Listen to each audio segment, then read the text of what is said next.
Hello बच्चों, इस video में करेंगे अपन उदाहरण नंबर 18 और 19। उदाहरण नंबर 18 और 19 स्टार्ट करने से पहले मैं आपको सर्वनिष्ठ सक्रिय के कुछ गुणधर्म बता देता हूं। आपको पता होना चाहिए कि सर्वनिष्ठ सक्रिय किसको बोला जाता है, इंटरसेक्शन को ही बोला जाता है। मैं यहाँ पे पढ़ाते टाइम इंटरसेक्शन यूज करूंगा, लेकिन आपके क्वेश्चन पेपर में जो शब्द दिया हुआ आएगा वो क्या आएगा, सर्वनिष्ठ सक्रिय। तो आपको पता होना चाहिए कि इंटरसेक्शन को सर्वनिष्ठ सक्रिय बोला जाता है। सबसे पहला गुणधर्म हम देख लेते हैं, ए इंटरसेक्शन बी बराबर होता है बी इंटरसेक्शन ए के। आप इसको इस प्रकार भी समझ सकते हैं, 2 में 3 जोड़ लो या 3 में 2 जोड़ लो, बराबर ही आता है। दूसरा गुणधर्म देख लो, ए का इंटरसेक्शन ले लो पहले बी के साथ, फिर ले लो सी के साथ, वो बराबर ही आएगा किसके साथ में, बी का इंटरसेक्शन सी के साथ ले लो, फिर ए के साथ ले लो। इसको आप किस प्रकार से समझ सकते हैं, 3 और 4 को जोड़ के 2 जोड़ लो, वो बराबर आएगा किसके, 2 में 3 जोड़ के पहले, फिर उसमें 4 जोड़ दो। आप इस प्रकार से भी इसको समझ सकते हैं। इसको हम बोलते हैं साहचर्य का नियम। तीसरा देख लो, फाई और ए का इंटरसेक्शन लेंगे। फाई है जिसमें एक भी अवयव नहीं है, उसका इंटरसेक्शन आप ले रहे हो ए के साथ, तो आपको पता है कि कॉमन अवयव ही आएंगे, लेकिन दोनों में कोई भी अवयव कॉमन है ही नहीं, क्योंकि फाई में तो कोई अवयव है ही नहीं, ए में मान लो थोड़े अवयव है। तो कॉमन कौन से होंगे, फाई वाले होंगे, क्योंकि फाई में कोई अवयव नहीं है। तो इंटरसेक्शन फाई का और ए का आएगा, वो क्या आएगा, फाई ही आएगा। और एक चीज़ आपको और ध्यान रखनी है, यूनिवर्सल सेट का इंटरसेक्शन लोगे आप जब ए के साथ, तो उसमें भी क्या आएगा, ए ही आएगा, क्योंकि यूनिवर्सल सेट में तो बहुत सारे अवयव हैं, लेकिन ए में कुछ अवयव है यूनिवर्सल सेट के ही। तो दोनों में कॉमन कौन से आएंगे, जो ए में होंगे वो ही यूनिवर्सल सेट में भी उपस्थित होंगे। हालांकि यूनिवर्सल सेट में बहुत सारे और भी अवयव होंगे, लेकिन जो ए में उपस्थित है वो जरूर से उपस्थित है, तो मतलब वही कॉमन होगा। तो यहाँ पे यूनिवर्सल सेट का जो इंटरसेक्शन आएगा वो ए के बराबर ही आएगा। इसको कौन सा नियम बोला जाता है, फाई और यू के नियम भी बोला जाता है। फोर्थ पार्ट देख लो, इसमें क्या बोला जा रहा है, ए का इंटरसेक्शन ए के साथ लेंगे तो ए ही अपने पास में आएगा। पांचवा पार्ट देख लो, बी और सी का यूनियन, फिर ए का इंटरसेक्शन ले लो, ये किसके बराबर होगा, पहले ए और बी का इंटरसेक्शन ले लो, फिर ए और सी का इंटरसेक्शन ले लो, फिर जो आता है उनका यूनियन ले लो। तो ये चीज़ आपको समझ में आनी चाहिए। अब हम उदाहरण 18 को देखते हैं। देखो उदाहरण नंबर 18 में क्या बोला जा रहा है, मान लीजिए ए और बी दो समुच्चय में दिए गया है, हमें निकालना है ए माइनस बी और बी माइनस ए। तो देखो ए माइनस बी का मतलब क्या होता है, पहले आप ये समझ लीजिए।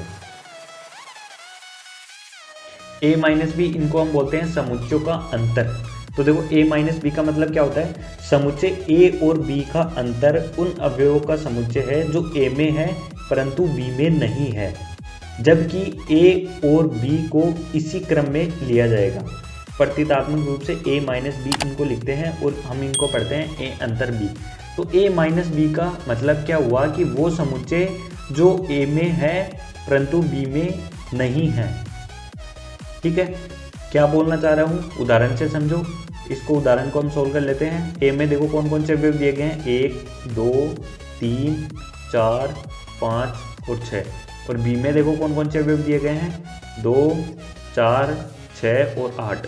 हमें क्या निकालना है, सबसे पहले हम निकालते हैं ए माइनस बी।